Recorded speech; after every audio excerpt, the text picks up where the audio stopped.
Kalau kita melihat dari gambar ini, kalau kita lihat di sini ya, ya. Nah, performance management itu kita mau warna ungu deh. Sorry. Ya, dia berada di sini, performance management. Performance management sangat erat kaitannya dengan talent management yang akan kita pelajari juga nanti tentang bagaimana kita mengelola talent-talentnya organisasi dan juga dengan management development. Karena kalau kita mau mengembangkan orang, kita harus tahu dulu dia starting point-nya di mana. Dia sudah berkinerja berapa sih? Kalau misalnya kita kinerjanya dari 2 sampai 9, dia berkinerja 7. Kalau saya mau mengembangkan orang ini ke 8, itu apa yang harus saya lakukan? Saya tidak tahu di organisasinya Bapak Ibu bagaimana, tetapi kalau di organisasi kami di Rumah Sakit Unhas itu ada, jangan tanya saya kalau di FKM ya.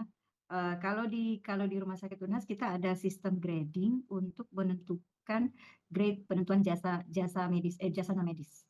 Nah, itu dilakukan untuk insentif kinerja itu dilakukan penggradingan, dan di penggradingan itu ada penentuan berdasarkan kompetensi dan nanti besaran remunya ditambahkan dengan hasil penilaian kinerja.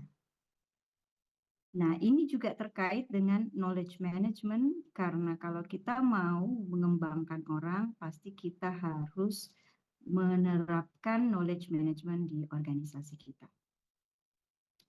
Oke ya, Bapak Ibu ya. Kita tinggalkan yang ini, kita lanjut. Apa sasaran penilaian kinerja? Ya, terima kasih. Sasaran penilaian kinerja pertama adalah untuk melakukan review terhadap kinerja. Kemudian kita melakukan review terhadap potensi.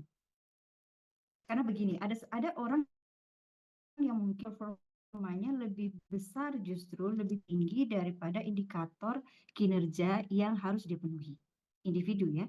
Kita bicara tataran individu. Jadi yang akan kita ceritakan di sini karena kita berbicara dalam konteks human capital atau MSDM, maka yang kita bicarakan bukan kinerja organisasi ya.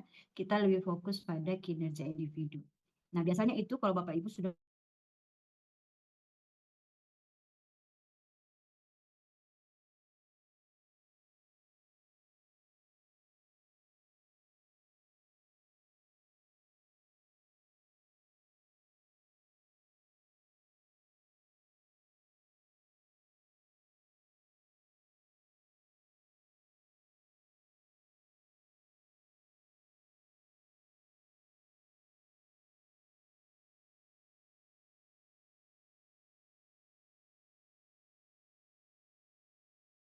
harusnya tunjangan kinerjanya juga berbeda. Kalau kita mau menggunakan reward management kita untuk menstimulasi kinerja. Ya. Nah, tujuan penilaian kinerja yang pertama itu turunan-turunan dari yang tadi ya, menjalankan peninjauan ulang atas kinerja karyawan di masa lalu, memperoleh data yang sinkron dengan data dan sistematis dalam menentukan nilai suatu pekerjaan, melakukan identifikasi kemampuan organisasi, melakukan analisa kemampuan karyawan secara individual, menyusun sasaran pada masa yang akan datang. Sama seperti kalau kita mengisi KRS ya Bapak Ibu. Kalau kita mengisi KRS, kita kan ditanyain SKS-nya ya waktu S1. Kalau S2 ini kan paketan ya teman-teman. Kalau teman-teman dari Kalimantan karena kelasnya blocking sistemnya jadi dia paketan. Nah, kalau paketan itu berarti bahwa SKS-nya sudah ditentukan. Tapi seharusnya kalau penasihat akademiknya melihat bahwa kinerjanya melalui nilai IPK itu tidak terlalu perform, tidak terlalu bagus, maka seharusnya para penasihat akademik yang mahasiswanya dengan kondisi yang seperti ini harus bisa merekomendasikan pengurangan SKS, mengurangi beban SKS-nya begitu. Sama dengan pekerjaan. Kalau kita melihat bahwa ternyata kinerja pegawai kita itu tidak optimal, tidak seoptimal dengan apa yang ditargetkan untuk dia, gitu ya. Kita harus melihat apakah itu masalahnya di kompetensi, apakah itu masalahnya di perilaku atau di integritas misalnya, atau masalahnya di sistem rumah sakit kita. Kalau masalahnya ada di kompetensi, berarti solusinya adalah peningkatan kompetensi untuk meningkatkan kinerja. Kalau masalahnya adalah di perilaku, tentu saja solusinya bukan dengan pengembangan kompetensi, tapi mungkin dengan coaching atau counseling atau barangkali diistirahatkan. Bukan dirumahkan ya, diistirahatkan. Apakah dikurangi bebannya atau malah diberikan kesempatan untuk beristirahat. Karena kadang-kadang karyawan kita, pegawai kita itu tidak perform bukan karena pekerjaannya terlalu berat, bukan karena dia tidak kompeten, tetapi karena dia mengalami misalnya isu family issue yang kemudian membuatnya menjadi kurang berkinerja. Bisa juga karena lingkungan kerja, banyak ya faktor-faktor yang mempengaruhi. Nah, lalu kemudian eh, kita ya untuk melakukan analisa kemampuan karyawan ya tadi ya, lalu kemudian menyusun sasaran pada masa yang akan datang. Jadi, kalau misalnya nilai kinerja pegawai kita per Desember semester kedua di tahun berjalan itu kurang, maka jangan diberikan beban yang sama lagi untuk tahun depan. Itu kenapa kemudian harusnya sistem remunerasi kita itu menstimulasi kinerja. Oh, Zio pakai ini. Ya, ada yang menggunakan e-kinerja. Ya, itu sudah bagus sekali. Mudah-mudahan dalam fitur-fiturnya, menu-menu e-kinerjanya memang sudah menggambarkan indikator kinerja secara keseluruhan. Lalu selanjutnya adalah bagaimana kita melihat prestasi kinerja karyawan secara nyata dan memberikan validasi dan pengakuan. Karena kadang-kadang karyawan kita kebutuhannya, kalau teori motivasi itu kan motivasi orang bekerja tuh beda-beda ya. Ada yang karena paling sederhana adalah karena mau mendapatkan penghasilan, lalu kemudian ada yang mau sebenarnya aktualisasi diri, ada yang karena kebutuhan berprestasi. Nah, untuk orang yang kebutuhannya adalah kebutuhan berprestasi, maka tentu saja dia harus diberikan feedback positif kalau memang berkinerja dengan baik. Kalau misalnya yang berkinerja baik kita diam, yang berkinerja tidak baik juga kita membiarkan, pasti akhirnya tidak terjadi pengelolaan kinerja di dalam organisasi ya. Nah, kemudian memperoleh keadilan dalam sistem pemberian upah. Ini yang saya katakan tadi. Seharusnya orang yang performanya lebih bagus diberikan tunjangan kinerja yang lebih baik. Memperoleh data untuk penentuan struktur pemberian upah dan membantu pihak manajemen dalam menjalankan pengukuran dan pengawasan yang lebih akurat atas biaya yang dipakai oleh perusahaan. Jadi kalau kembali lagi pada, saya tidak tahu siapa yang membawakan tentang human capital ya di dasar-dasar human capital, mungkin PJMK ya, Ibu Frida mungkin ya. Jadi di dalam perspektif human capital yang kita bangun adalah bahwa karena tenaga kita, pegawai-pegawai kita adalah modal, maka seharusnya segala seluruh uang anggaran yang dialokasikan untuk pegawai itu berupa menjadi modal sebenarnya. Sehingga karena dia menjadi modal, kita berinvestasi, rumah sakit berinvestasi, maka rumah sakit berhak untuk mendapatkan balikan dari modal itu. Makanya teori human capital itu cenderung mirip dengan teori, aduh saya lupa, teori ekonomi yang ya saya lupa, nanti saya sampaikan. Teori ekonomi itu mengatakan bahwa kalau kita mendapatkan banyak dari organisasi, investment yang besar dari organisasi, maka kita juga harus memberikan banyak ke organisasi. Social exchange, saya lupa. Ada exchange-nya. Mungkin ada yang tahu? Ingatkan saya ya, kalau ada yang tahu silakan ya, kita berdiskusi. Jadi, oh ya ini juga saya mau bilang, jangan dijadikan dosen-dosennya sebagai sumber ilmu satu-satunya ya, karena rujukan itu banyak sekali, sama seperti definisi tadi. Bapak Ibu sebenarnya bisa juga keluar dengan definisi yang berbeda dengan definisi kinerja, manajemen kinerja, dan penilaian kinerja yang saya sampaikan tadi.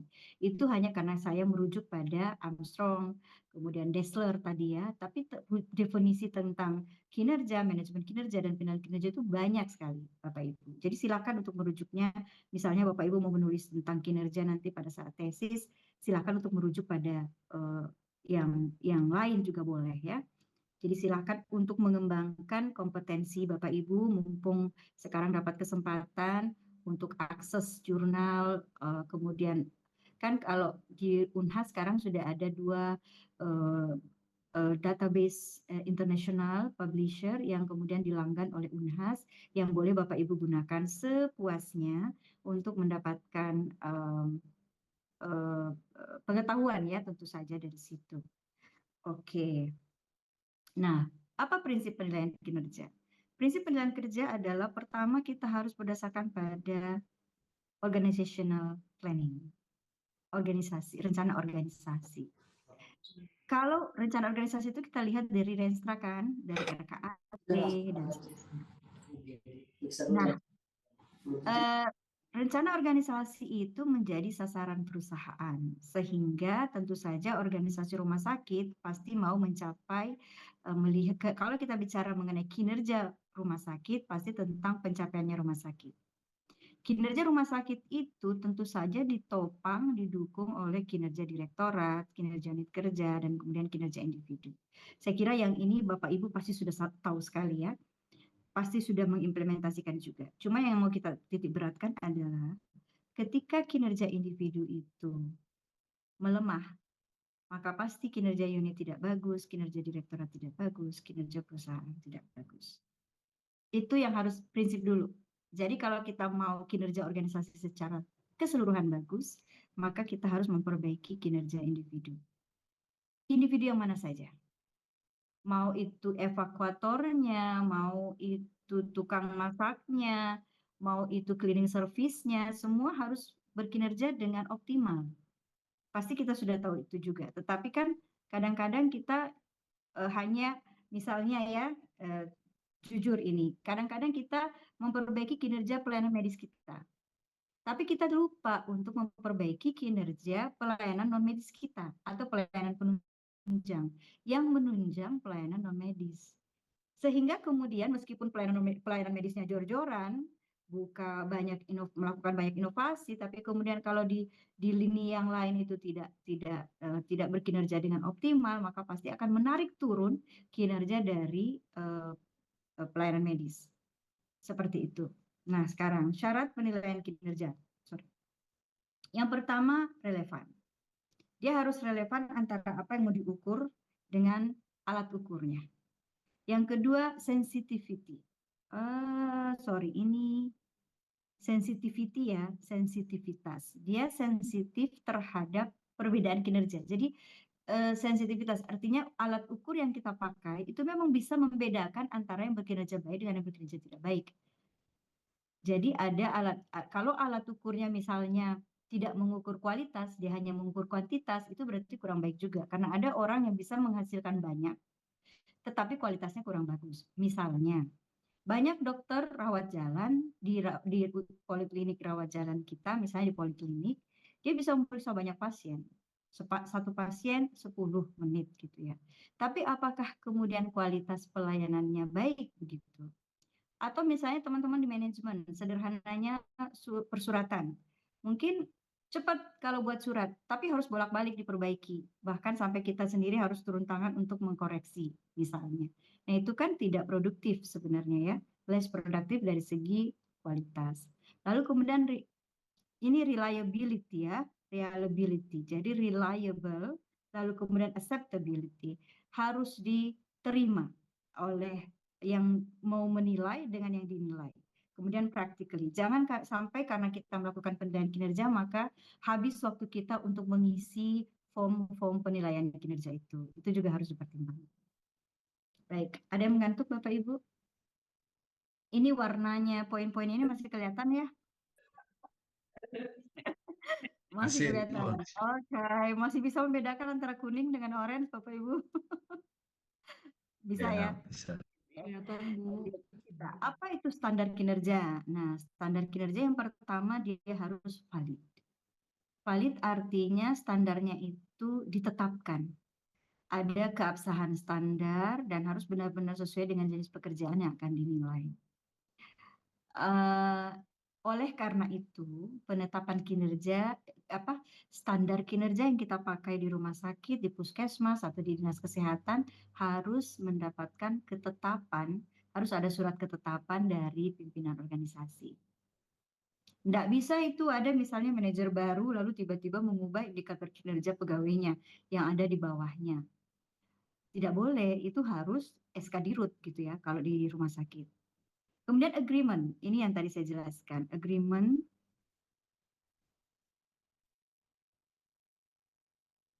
ya.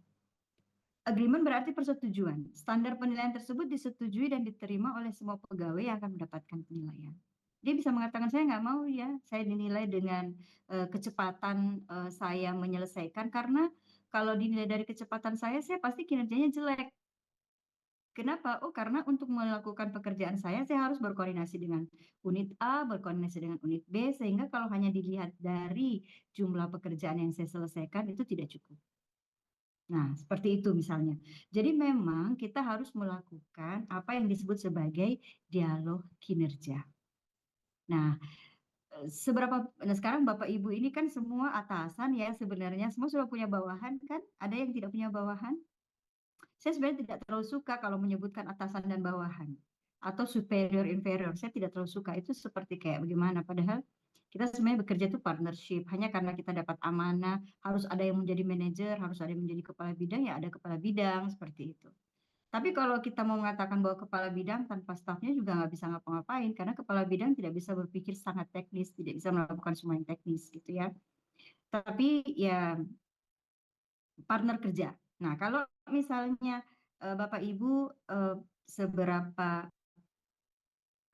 apa seberapa sering melakukan dialog kinerja dengan orang-orang yang berada di bawah kewenangan Bapak Ibu? Atau ada yang mau sharing bagaimana melakukan dialog kinerjanya selama ini?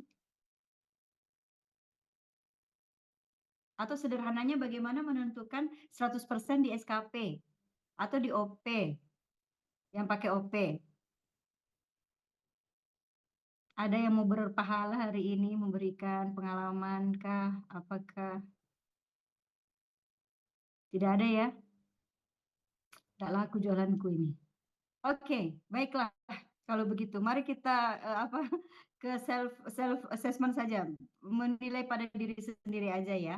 Apakah kita pernah melakukan dialog kinerja? Kita ke atasan langsung atau kita sebagai atasan langsung ke bawah? Kita pernah enggak ngobrolin? Kamu bisa misalnya sistem informasi manajemen ya. Kita mungkin di rumah sakit kita, di puskesmas, apa di dinas kesehatan, kita punya staf yang mengurus sistem informasi, yang mendesain program. Kita pernah enggak tanya ke dia, dalam setahun kamu bisa nyelesain program yang kesulitannya tingkat tinggi itu berapa banyak? Karena yang terjadi di rumah sakit yang pernah saya kunjungi, begini, kalau ada program atau aplikasi yang harus dibuat, ada yang berbayar, ada yang tidak berbayar. Artinya ada yang kemudian mereka minta ke perusahaan untuk dibayar di rumah sakitnya, ada juga yang tidak. Pertanyaannya mana yang harus dibayar, mana yang tidak. Atau sederhana, kalau misalnya pegawai-pegawai kita dilibatkan untuk menjadi panitia, tapi bukan untuk kegiatan yang merupakan tupoksinya. Apa itu masuk dalam indikator kinerja dia atau tidak?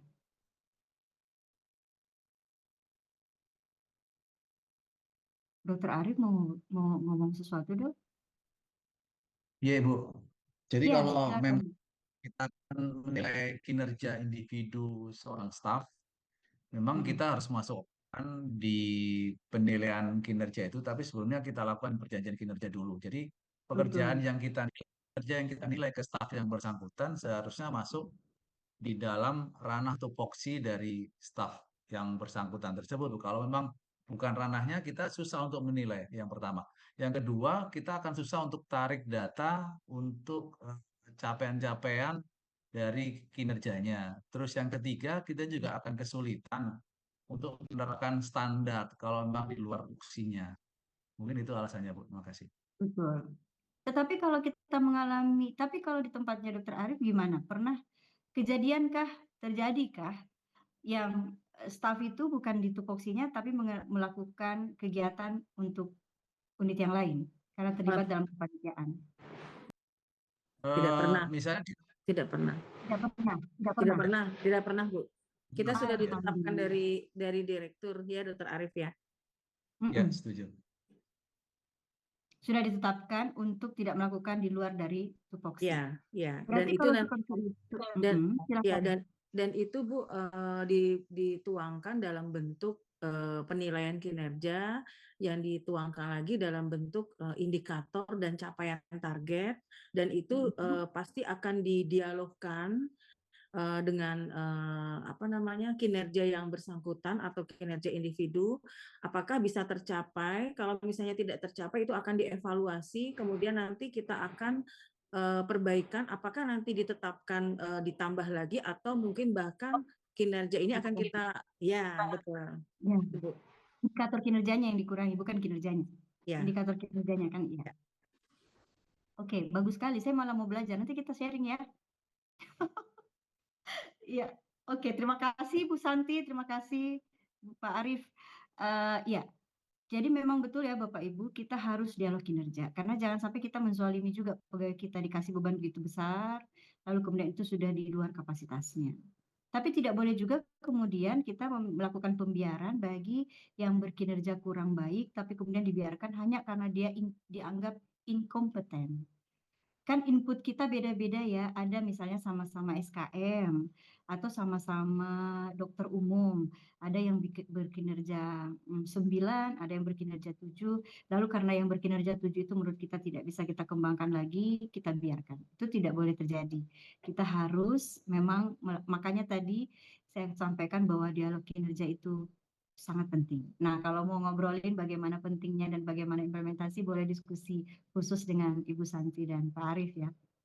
Oke, lanjut ya, kita ke realism. Realism berarti standar penilaian tersebut bersifat realistis. Artinya ya, jangan yang tidak bisa mereka capai, kasihan. Mau bertanya, Oke ya. Iya, gimana Pak Bayu? kalau Ada tadi komentar? dari Dokter Santi di rumah sakit sesuai dengan porsi dan poksinya masing-masing ya. Iya. Kalau saya punya pengalaman, kami di puskesmas ini bahkan satu orang itu bisa memegang 3 jabatan, 3 tanggung jawab. Betul. Salah satu contoh, misalkan ada satu orang itu dia memegang jabatan sebagai perawat fungsional, tapi dia juga pemegang program, misalkan pemegang program UKS atau Kesjawor, terus dia juga sebagai bendahara. Nah, seperti itu, Bu. Karena kekurangan tenaga. Nah, kalau sananya seperti itu bagaimana, Bu ya? Iya. Saya tanya dulu, selama ini bagaimana di sana? Bagaimana Selama ini mendiferensiasi karena kapan dia berperan orangnya sebagai bendahara, berperan sebagai perawat fungsional, dan kapan dia berperan sebagai apa tadi satunya? Multitasking, Bu. pemegang Multitasking, program. too much. Jadi Double itu. memang teman-teman di puskesmas ini saya juga merayap ya, Bu. Jadi dokter umum saya juga pernah pelayanan IGD persalinan 24 jam itu 4 tahun saya jalani sendirian itu. Nah, saya juga merangkap sebagai pemegang program juga. Jadi karena kami orangnya sedikit, jadi mau nggak mau tugas itu harus kita kerjakan. Kalau nggak kita kerjakan, puskesmas nggak jalan. Nggak Sama jalan. juga sih, rumah sakit juga kadang seperti itu, Pak. Nah, akhirnya Nah, dokter iya, Santi makanya berusaha. akhirnya Iya, makanya tadi saya bilang dalam itu kondisi menarik sekali kalau tertentu. Ya, iya. Tetapi kalau sudah seperti yang Dokter Santi bicarakan dan Dokter Arif tadi, itu berarti bahwa sebenarnya sudah ada pengelolaan kinerja yang ke arah yang optimal seperti itu ya. Tapi di tempatnya Pak Bayu tampaknya belum bisa seperti itu karena kekurangan. Nah sekarang Pak Bayu gimana? Itu kemarin kinerjanya dinilai 200 nggak? 200% nggak? Atau tetap kinerjanya 100? excellent, Bu. Karena gini, Bu, Oh, untuk iya, tapi excellent itu nggak misalkan terukur. Kita ya satu kriteria ya, harus measurable tuh kriteria indikatornya tuh. untuk jadi bendahara itu syaratnya banyak, harus PNS. Dan Betul, harus sedangkan kita PNS. untuk orang-orang yang ibaratnya non kesehatan, nah itu nggak ada. Jadi mau nggak mau teman-teman nakes yang turun tangan. Ya bagian perencanaan ya teman nakes, ya bagian bendahara teman nakes, yang jadi semi-semi akuntan juga teman nakes. Nah, Ya, seperti itu. tapi kalau naik jabatan apa yang naik ya? Struktural, fungsional. Semua jabatan di puskesmas fungsional, kecuali sementara ini Kapus sama KTU. Nah, cuma Kapus sama KTU ini tidak lama lagi akan difungsionalkan dengan semua sudah fungsional Ya, dengan pertanyaannya Kapus tugas adalah tambah. siapa nih yang struktural? Tugas tambahan ya. Jadi Hadapannya nggak ada, kinerja Bu. itu, tapi saya tadi belum dijawab. Kira-kira kemarin, bukan kira-kira, kemarin-kemarin tuh kinerjanya menjadi 200% kah di SKP atau bagaimana? Kinerjanya tidak ada pilihan 200%, Bu. Hanya ada 100%. Iya, betul. Bisa Dan sih sampai 105%. 120. Dan saya kasih 105% itu harus benar-benar excellent semua. 120%. Paling banyak 120%. Karena lebih dari itu artinya kita ini robot kah atau AI kah yang super duper keren, yang betul-betul super power yang bisa menyelesaikan semua. Nah, kalau kami begini, Dok. Kita tentukan dulu tupoksi utama apa. Kalau misalnya fungsional, maka tupoksi utamanya adalah perawat, dokter. Itu porsi kinerjanya harus yang paling besar. Dan Siap. disesuaikan dengan alokasi waktu. Karena porsi kinerjanya besar, maka alokasi waktunya harus yang paling besar. Jadi bisa 40% kinerjanya dari situ. Nah, nanti di weighing, weighing itu dibobot ya. Dibobot 40% itu, porsi 40% itu bobotnya seperti apa nih di pekerjaan? Harus melayani berapa pasien dengan kondisi yang bagaimana misalnya.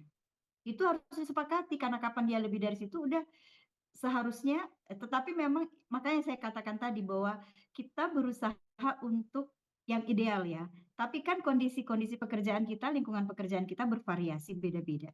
Tapi setidaknya kalau kita punya penilaian kinerja, kita bisa punya dasar untuk menentukan beban kerja.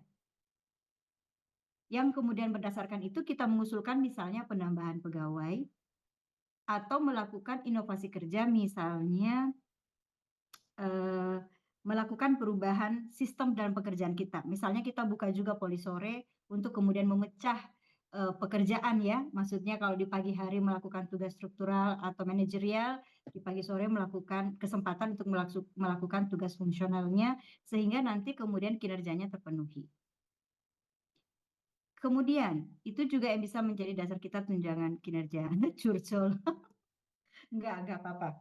Saya kira di sini memang kesempatan kita curcol karena memang kita lagi bahas itu ya. Oke, Pak Bayu, terima kasih banyak atas sharingnya, luar biasa. Terima kasih Dr. Arief dan Dr. Santi ya. Oke, selanjutnya kita lanjut ya, objectivity. Objectivity, oh iya tadi kan Pak Bayu nanya itu bagaimana Bu. Jadi memang yang seperti tadi ya saya bilang, kita harus menentukan dulu tupoksi utama apa dan tupoksi tambahan apa. Siap, Sehingga Bu. kemudian kita bisa menentukan porsi persentase. Jadi kalau misalnya in total semuanya adalah 110%, berarti berapa persen yang untuk tupoksi utama. Kalau misalnya kita sudah menentukan 50%, nanti tupoksi utama itu turunannya itu dalam bentuk indikator kinerjanya itu berapa. Seperti itu. Dan seterusnya dan seterusnya. Nah, kalau misalnya tugas bendaharanya itu adalah hanya tugas tambahan dan itu porsinya misalnya 20%, maka kita harus menyiapkan orang-orang yang menyertainya gitu. Supaya dia tidak harus jadi ada pekerjaan-pekerjaan yang harus didelegasikan sehingga kemudian 20% saja yang terpenuhi. Harapannya begitu ya. Tapi tentu saja memang kalau saya paham bahwa di puskesmas memang lebih challenging ya untuk pengelolaan SDM karena sumber daya manusianya sangat terbatas. Oke. Baik. Lalu selanjutnya kriteria for managerial performance, ada yang people based criteria, ada kriterianya yang berdasarkan orangnya, yaitu dengan menggunakan untuk penentuan kompensasi individu ya. Lalu kemudian ada product based criteria,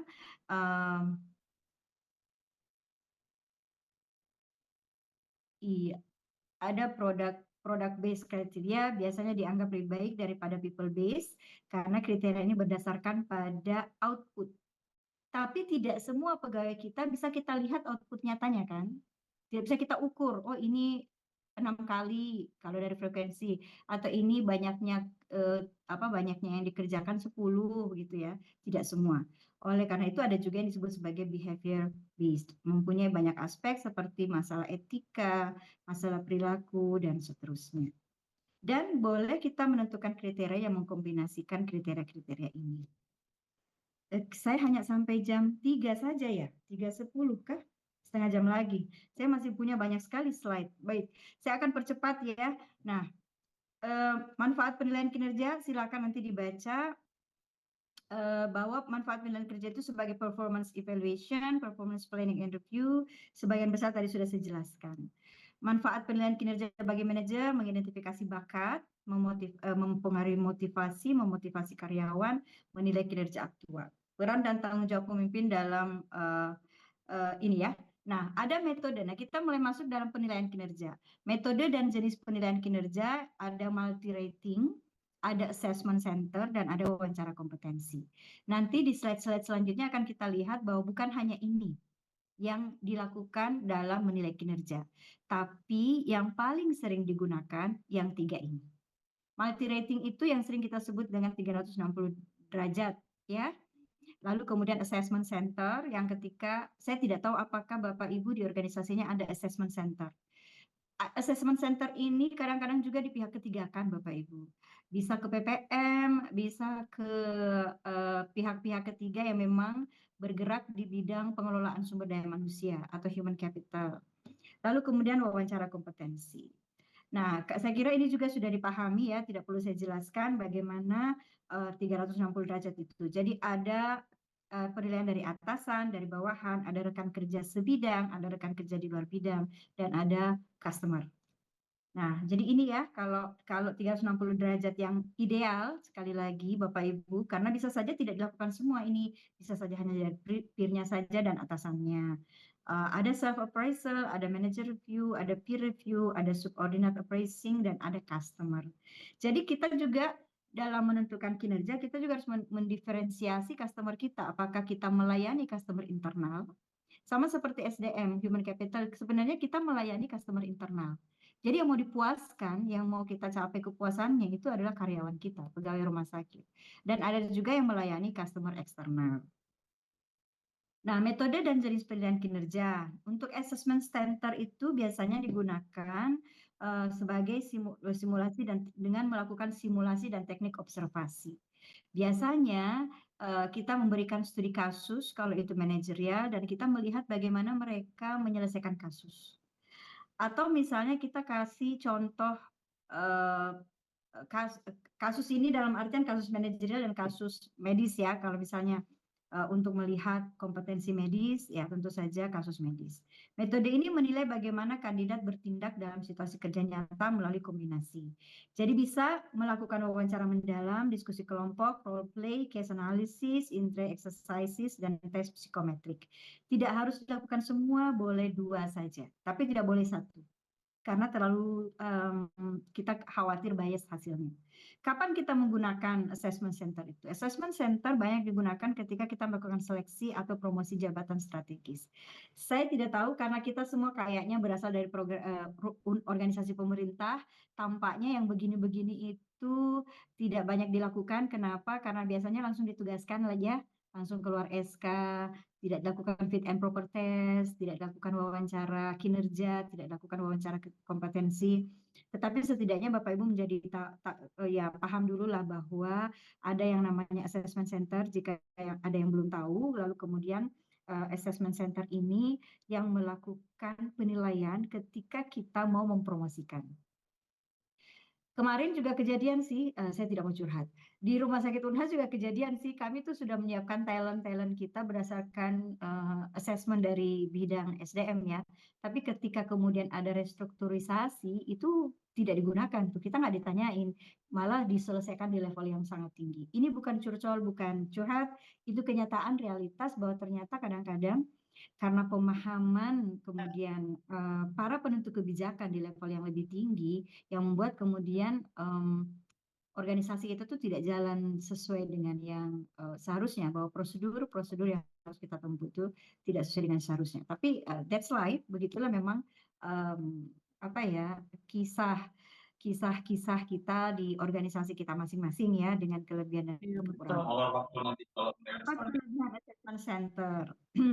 Kelebihannya adalah memberikan penilaian yang objektif dan menyeluruh melalui simulasi situasi kerja nyata. Kemudian kekurangannya dia memerlukan biaya yang tinggi, betul sekali ya, waktu yang lama dan proses pelaksanaan yang kompleks. Jadi memang kalau kita mau menentukan, misalnya mau menentukan succession ya, kita melakukan succession dan dalam waktu yang cepat, kita tidak bisa dengan assessment center. Oke, selanjutnya mengenai behavioral. Ibu, saya Ya, boleh tanya? Saya boleh iya tanya. silakan. Ya, Bu. Saya tadi tertarik yang tentang assessment center tadi. Apakah Ya. dari yang sebelumnya itu penilaiannya kan ada beberapa macam ini ya Bu ya, ada wawancara mendalam, diskusi kelompok, role play dan sebagainya. Apakah ini hanya salah satu tool saja yang kita pakai atau semuanya? Kemudian kita melibatkan multidisiplin ya seperti ini ya. Itu mungkin pertanyaan saya Bu. Terima kasih Bu Santi. Jadi begini, kita tadi saya sudah jelaskan bahwa tidak harus dilakukan semuanya. Tergantung pada kompetensi apa yang Bapak Ibu mau cari. Ya. Jadi kan di dalam setiap jabatan semua pegawai kita kan ada jabatannya ya. Baik itu jabatan fungsional maupun jabatan struktural, semuanya punya jabatan dan semua jabatan itu ada job specification-nya. Ada spesifikasi pekerjaannya. Di situ dicantumkan apa yang menjadi syarat untuk orang atau pegawai kita yang menduduki jabatan itu. Nah, kita lihat, jadi kalau misalnya dari kepala seksi, ini struktural ya, dari kepala seksi mau ke manajer, kompetensi apa yang harus dia miliki sebagai manajer? Bagaimana cara kita menilai atau melihat, memastikan bahwa dia sudah memiliki kompetensi itu? Apakah cukup dengan meminta mereka membuat paper kah? Meminta mereka presentasi kah? Atau kita harus menyiapkan sebuah role play? Karena kadang-kadang ketika kita berrole play itu kan kelihatan ya orang yang bijaknya bagaimana, orang yang tergesa-gesa ngambil keputusan, ada juga orang yang misalnya kalau kita ngasih role play-nya adalah bagaimana menilai leadership-nya dia, ada yang terlalu taking control, ada yang terlalu terserah kamu aja. Misalnya. Ada yang lama sekali ngambil keputusan karena semua orang harus iya dulu. Ya, jadi kita harus menentukan seperti apa. Nah, memang kalau kita berada di biasanya ini dibentuk panitia ad hoc ya, kalau di organisasi pemerintah kita membentuk panitia ad hoc untuk melakukan assessment ini.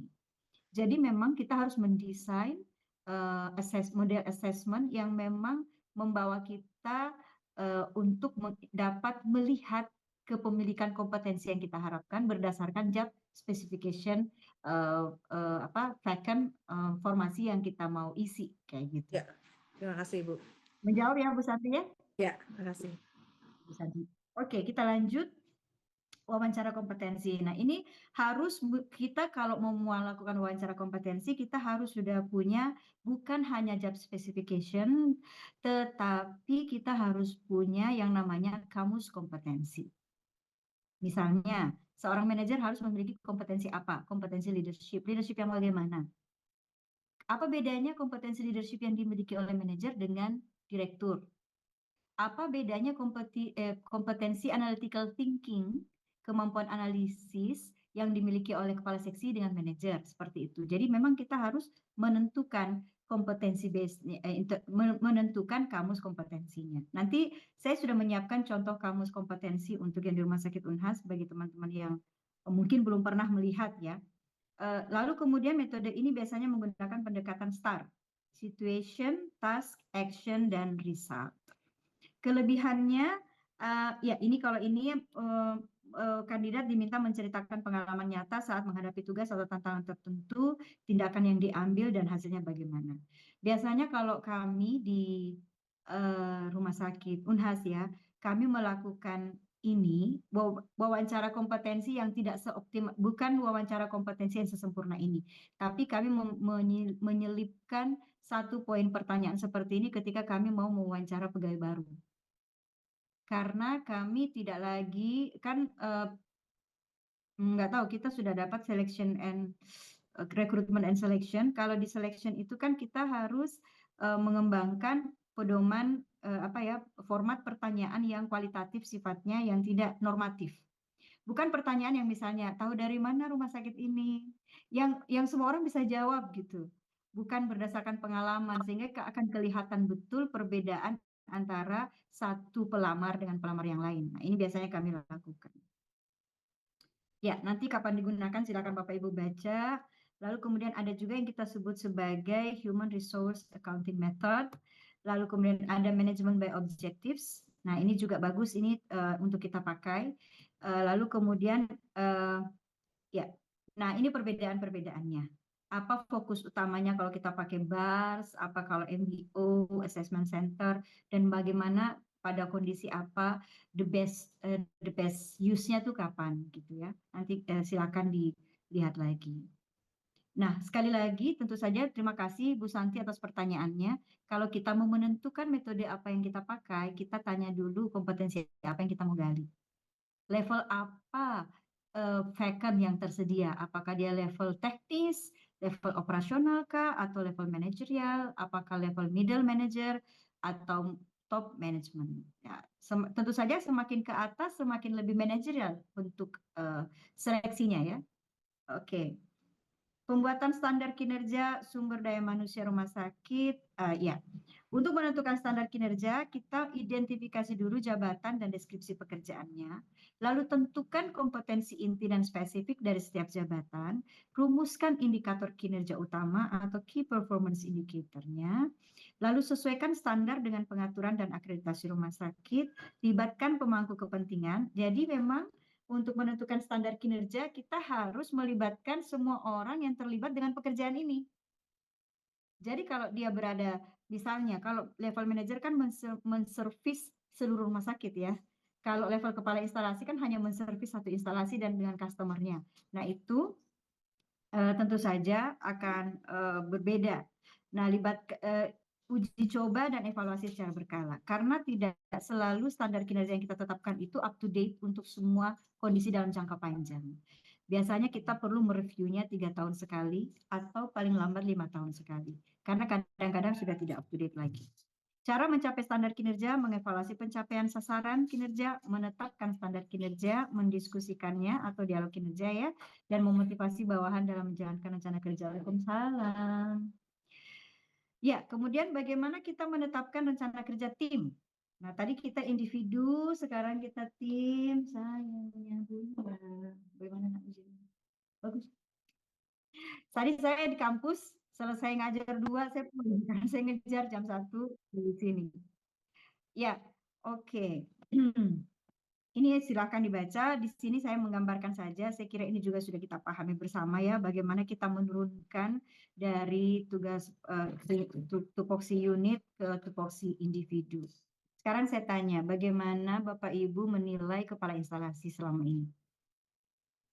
Kepala instalasi itu kan klinisi ya, biasanya klinisi, baik itu pelayanan penunjang maupun pelayanan kalau penunjang medis.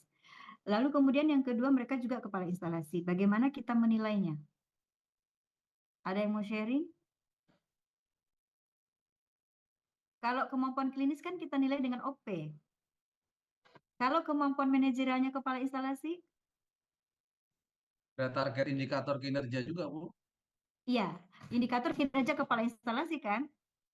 Iya, betul. Oke. Kalau dikombin antara hasil penilaian kinerja klinisinya dengan kinerja instalasinya sebagai kepala instalasi, mana yang weighing, mana yang bobotnya lebih tinggi di dalam kinerjanya? Kan satu orang ini, jadi nanti kinerjanya menjadi 100, paling banyak 120. Kinerja klinisi, bagaimana cara mengaturnya antara kinerja klinisinya dengan kinerja manajerialnya? Yang mana yang lebih sedikit? Kalau kita di Parikesit, Bu, jadi kalau untuk kepala instalasi dia spesifik, dia tidak mempunyai kinerja klinis, dia hanya kinerja indikator untuk instalasinya aja. Jadi dia Ya, tidak pegang pasien, tidak ada kinerja tidak pegang klinis, pasien jadi hanya lagi. ya, jadi Iya, fokus di pekerjaan sebagai kepala instalasinya aja. iya. Itu yang paling ideal seperti itu, Dok. Jadi alhamdulillah ya Rumah Sakit Parikesit sudah tampaknya sudah advance sekali, cukup advance pengelolaan SDM-nya karena kepala instalasi tidak lagi memegang pasien. Kalau di Rumah Sakit UNHAS masih malah. Karena kita juga mengalami kekurangan tenaga karena memang meskipun sebagian besar dan hampir semua dokter yang bekerja di Unhas, di Fakultas Kedokteran itu juga merupakan DPJP di Rumah Sakit Unhas, dokter di Rumah Sakit Unhas, tetapi justru karena itu mereka menjadi tidak 100% alokasi waktunya. Jadi misalnya antara fakultas dengan rumah sakit itu 40-60, 40 itu saja yang menjadi 100 di rumah sakit. Jadi memang agak berat sehingga kemudian kepala ruangan lah yang menjadi menjadi supporting untuk pelaksanaan kinerja ini. Kalau di kami weighing beda persentase antara klinisinya dengan pekerjaannya sebagai kepala instalasi. Tapi yang paling ideal yang tadi Dok, tentu saja harusnya kalau begitu kepala instalasi itu mendapatkan penghasilan yang artinya rumah sakit bisa menyediakan remunerasi yang cukup tinggi untuk kepala instalasi ini karena mereka harus melepaskan pendapatan mereka juga dari kinerja klinisnya. Seperti itu ya Dokter Arief ya. Kenapa ya? Tapi Iya, mungkin saya tambahkan Bu. Ya, silakan Bu. Tapi di tempat-tempat yang yang kompleks ya dalam tanda kutip, jadi direktur kami melihat unit layanan. Jadi unit layanan ini yang paling banyak individu SDM-nya seperti apa. Contoh misalnya di instalasi bedah sentral. Itu memang kepala instalasinya adalah dokter spesialis, tapi kami dari direktur itu membackup dengan wakil kepala instalasi. Jadi hal-hal yang terkait instalasi itu di backup penuh dengan wakil kepala instalasi. Karena memang yang dokter spesialis kan memang kepala instalasi, tapi juga beliau sebagai klinisi juga seperti itu. Nah itu yang mungkin bisa dimodifikasi ya Bu, mungkin seperti itu. Boleh. Kan sebenarnya pengelolaan SDM kita sangat tergantung pada kondisi organisasinya. Ya, betul. Jadi kalau misalnya kondisi pasti akan berbeda dengan pengelolaan SDM di organisasi sebesar rumah sakit kelas B ya, dibanding dengan rumah sakit kelas D. Apalagi puskesmas. Pasti akan sangat berbeda pengelolaannya. Dan tentu saja makanya kita menyebut manajemen itu sebagai art, seni. Jadi manajemen adalah sebuah ilmu dan seni. Kenapa kita sebut seni? Karena nggak ada orang yang bisa mengatakan kepada kita kalau ada kasus X, maka pendekatan ini harus kita pakai. Tidak ada.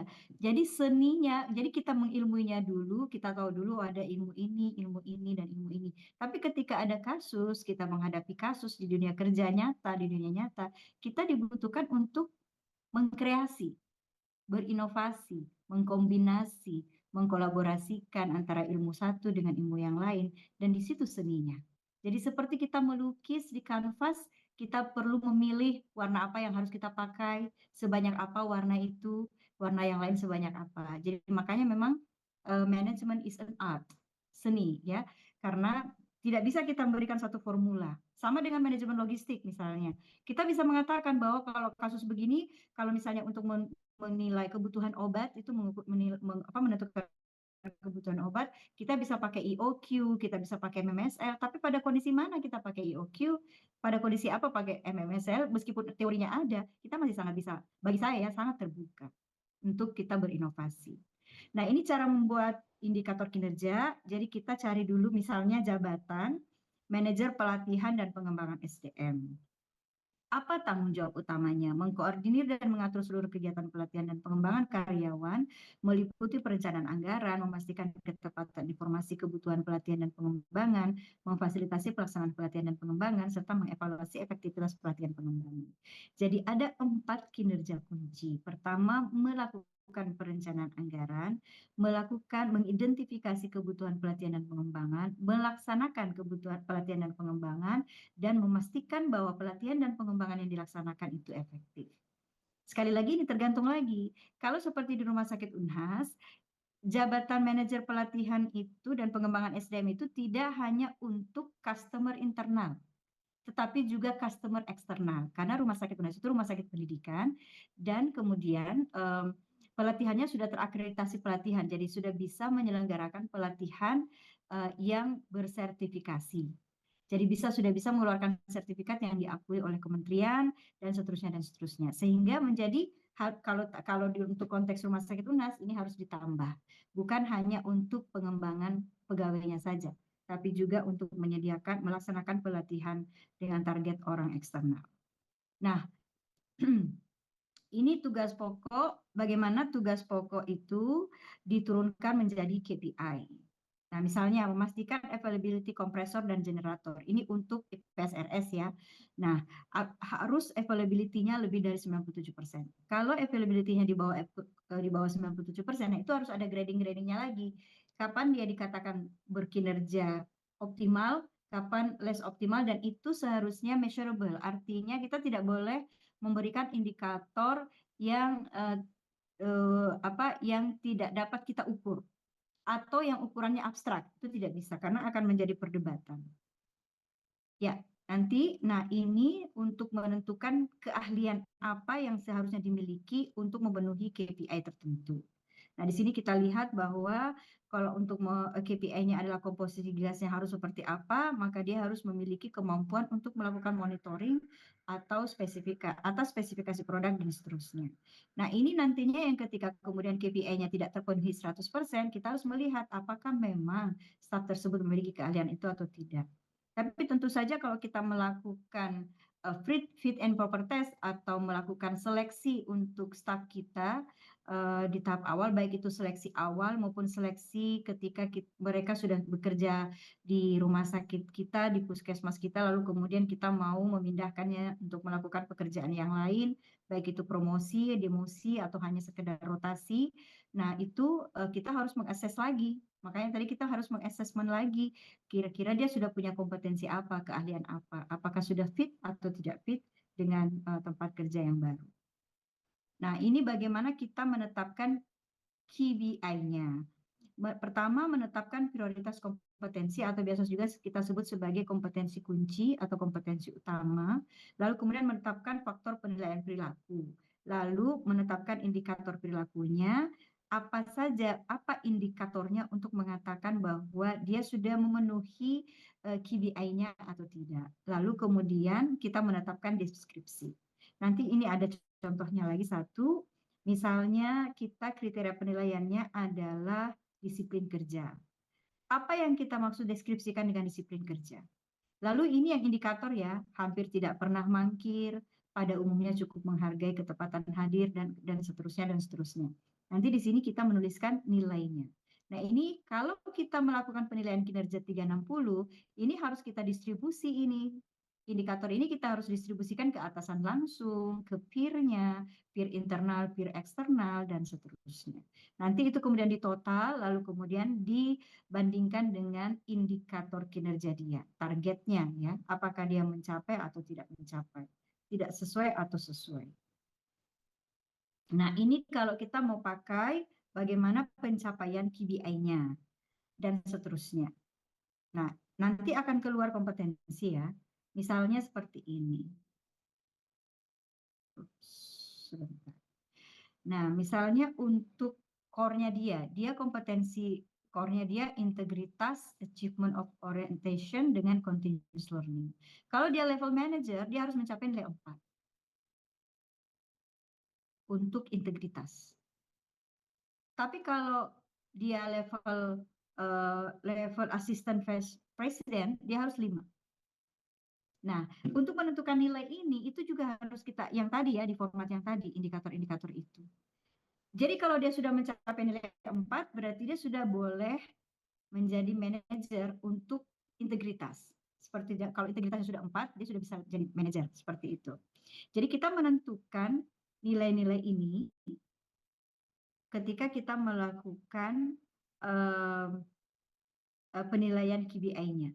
Jadi kita menentukan perilaku-perilaku tertentu, kompetensi-kompetensi yang berbentuk perilaku, yang kemudian kita nilai, lalu kemudian kita tentukan indikatornya untuk setiap level jabatan. Ini juga kita pakai ketika kita melakukan penggradingan ya. Lalu kemudian,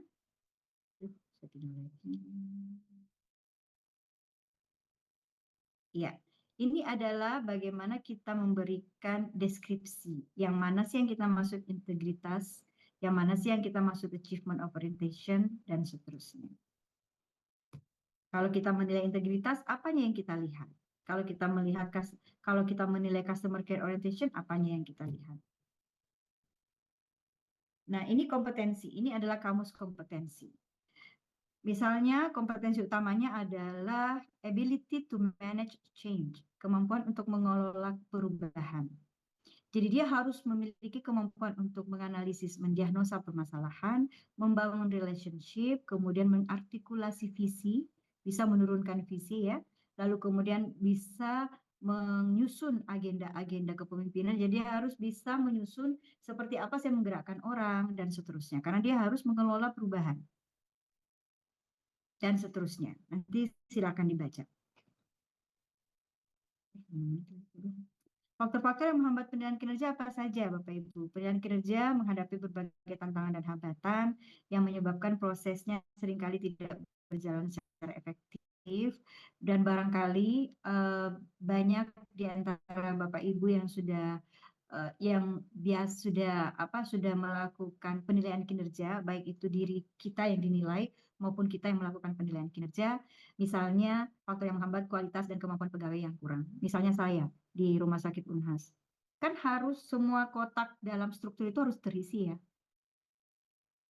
Jadi meskipun di job specification itu mempersyaratkan misalnya S1, akhirnya kita harus downgrade ke D4 misalnya kalau untuk pendidikan. Kenapa? Karena yang S1 nggak ready, nggak ada di organisasi. Nah, tetapi kalau kita melakukan itu, tentu saja kita harus mengembangkan orang ini untuk kemudian mendekati kompetensi yang kita harapkan. Kadang-kadang stok human capital kita yang kurang gitu. Karena stok human capital kita kurang, akhirnya kita harus melakukan adjustment.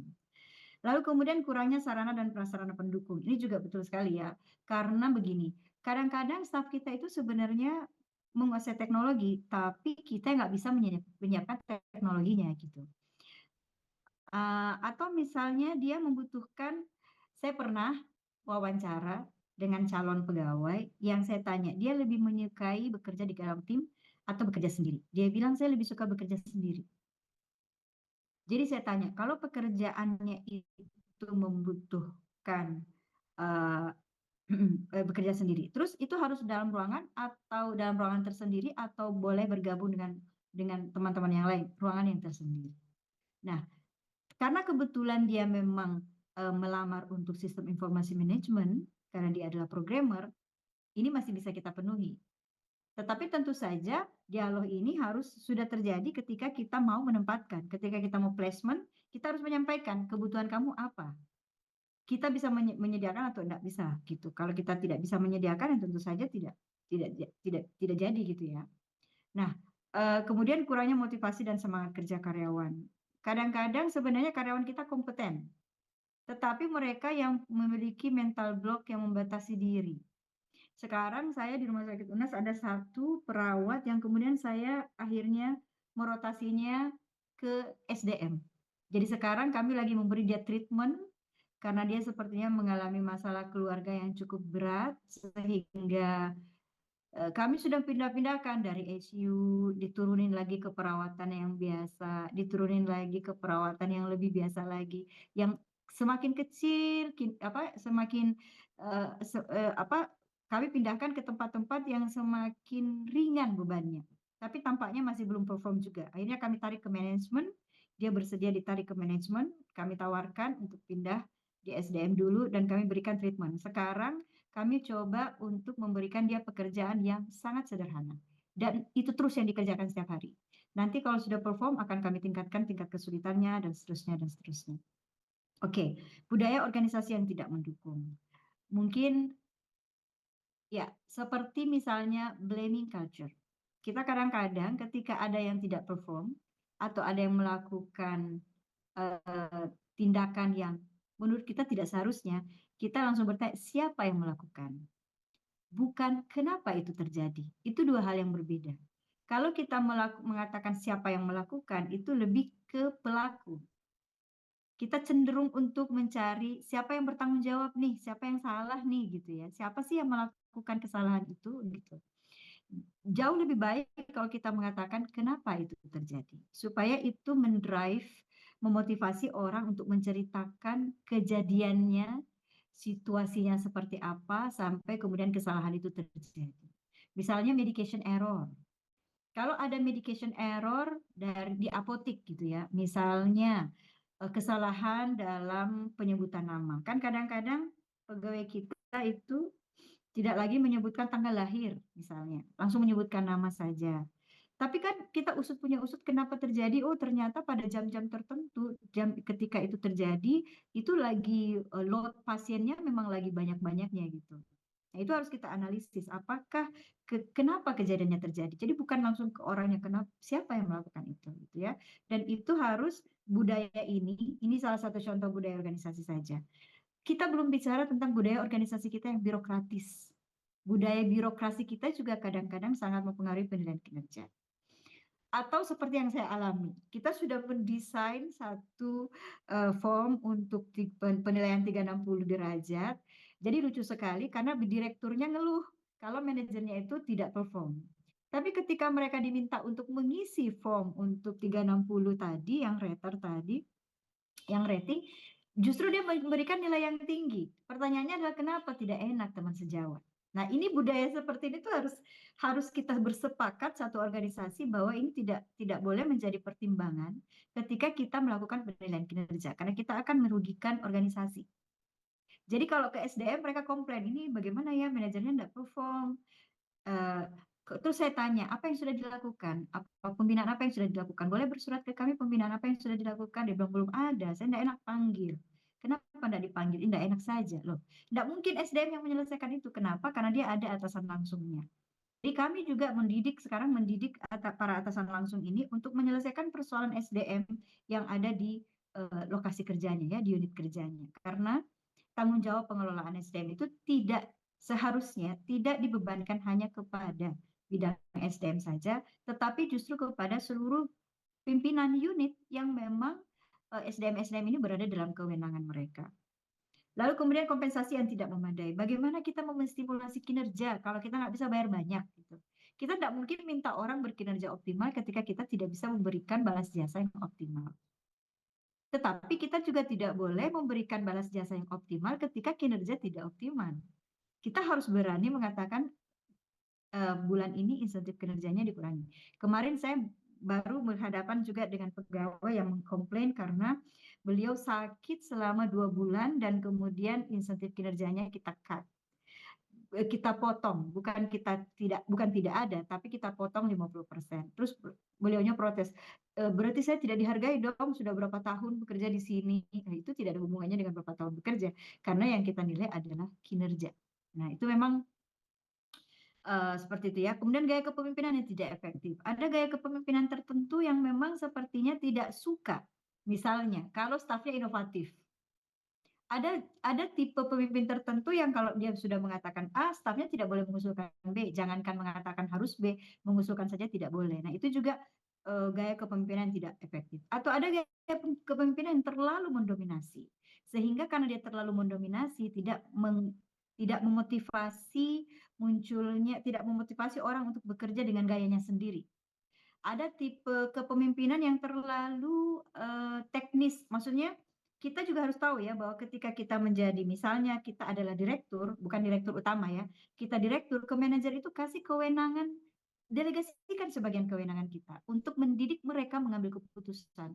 Karena kapan semua keputusan harus berdasarkan kita, organisasi itu kita sakit 3 hari aja, kolaps itu direktorat, tidak ada yang mengambil keputusan. Jadi kita harus mendidik orang untuk mengambil keputusan sesuai dengan level kewenangannya. Dan itu harus kita diskusikan. Kalau untuk yang seperti ini, kamu aja yang ambil keputusan ya. Kalau saya yang level kayak gini. Jadi kalau saya sebagai manajer, kalau di rumah sakit Unhas, saya sudah kasih tahu kepala seksi, kalau urusannya seperti ini, karena dia sudah berulang, kita tahu toh harus merujuk pada aturan yang mana, lihat prosedur operasionalnya, kalau sudah sesuai, oke kan saja, jalan. Report saja ke saya, enggak usah tanya ke saya. Karena kalau tidak begitu, bidang itu akan tergantung sekali dengan kita, dan kita bebannya menjadi sangat besar. Nah, tentu saja akhirnya mereka tidak dididik untuk berkinerja sesuai dengan standar kinerja yang seharusnya. Karena terlalu tergantung pada kita ya. Itu beberapa gaya kepemimpinan yang tidak efektif.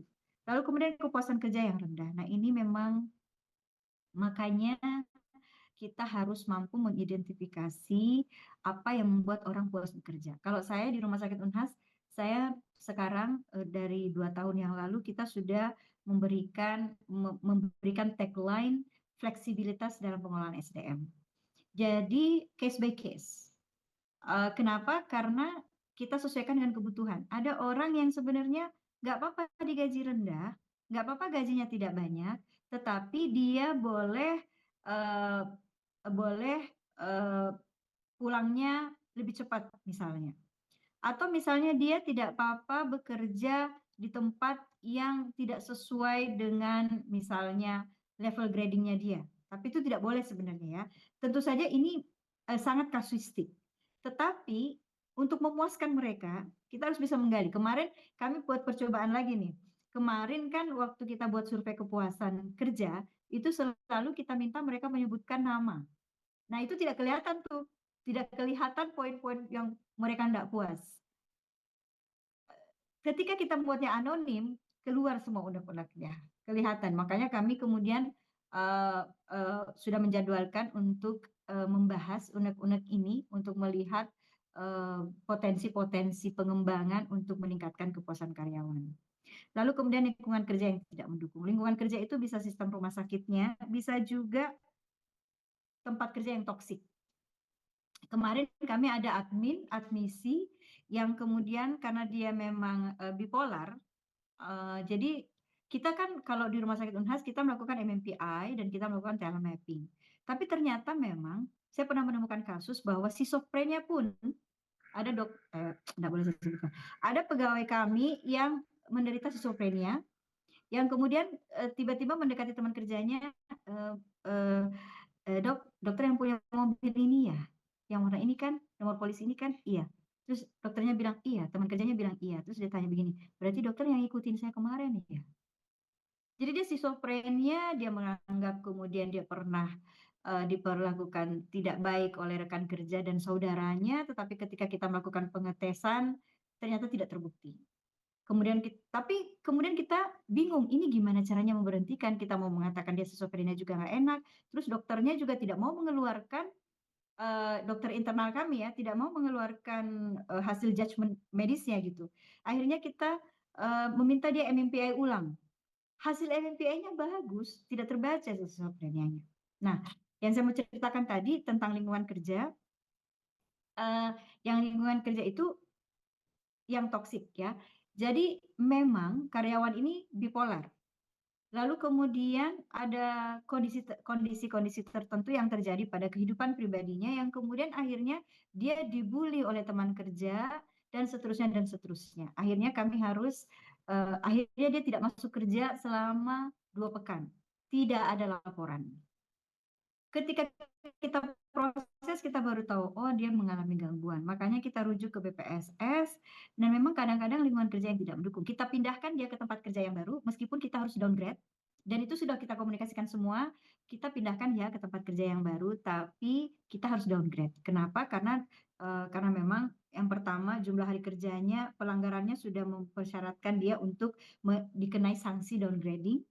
Kemudian yang kedua, unit kerja yang dia bisa tempatin untuk dirotasi, untuk kemudian menarik dia dulu dari lingkungan kerja yang sekarang, dari unit kerja yang sekarang, itu juga gradingnya lebih di bawah. 1 grading lebih rendah dari gradingnya dia dan dia bersedia. Karena dia bilang, saya sebenarnya Bu, enggak digaji di rumah sakitnya juga enggak apa-apa karena saya punya bisnis. Tapi saya butuh rumah sakit ini karena saya butuh dilihat bekerja. Nah itu kan baru bisa kelihatan ketika kita melakukan konseling dan coaching ya. Nah, di tempat kerja yang baru kita juga sudah mengkomunikasikan ke atasan dan kemudian ke supervisornya karena kita menunjuk 1 orang untuk menjadi supervisornya dia bahwa dia membutuhkan ketenangan. Dia butuh ini, dia butuh ini, dia butuh ini untuk kemudian dulu menstabilkan kondisi dia sambil kita memantau hasil konsultasinya dia. Jadi memang kita berharap dengan begitu kinerja dia menjadi lebih baik. Oke, selesai. Alhamdulillah. 3:10 selesai materinya. Baik Bapak Ibu, silahkan jika ada yang ingin bertanya, ada yang ingin sharing, saya izin untuk tetap tidak bisa optimal untuk merubah kinerjanya menjadi lebih baik lagi.